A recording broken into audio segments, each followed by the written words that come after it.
Excited na ang maraming manonood sa nalalapit na pagbabalik ng sikat na reality show na Pinoy Big Brother na maghahandog muli ng panibagong kwento at karanasan mula sa bahay ni Kuya.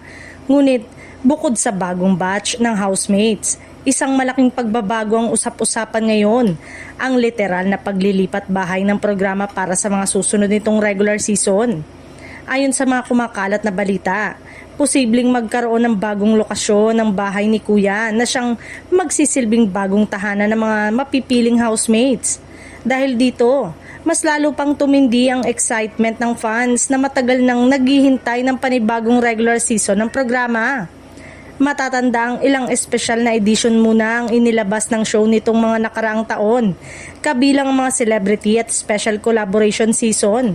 Ngunit sa pagbabalik ng regular season, inaasahang muli nitong bibigyang pagkakataon ang mga ordinaryong Pilipino na maipakita ang kanilang mga kwento, pangarap at tunay na pagkatao sa loob ng bahay ni Kuya.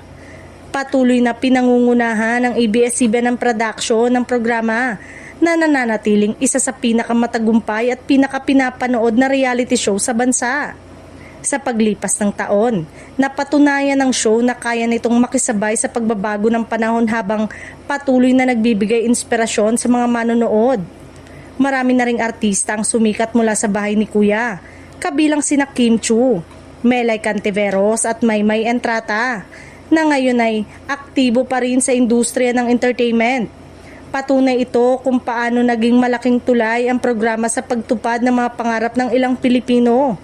Habang hinihintay pa ang opisyal na anunsyo tungkol sa petsa ng premiere at detalye ng bagong bahay, siguradong marami ang tutok sa pagbabalik ng Pinoy Big Brother. Sa panibagong kabanata nito, inaasahang muling maghahatid ang programa ng saya, drama at inspirasyon sa mga kapamilya sa buong bansa.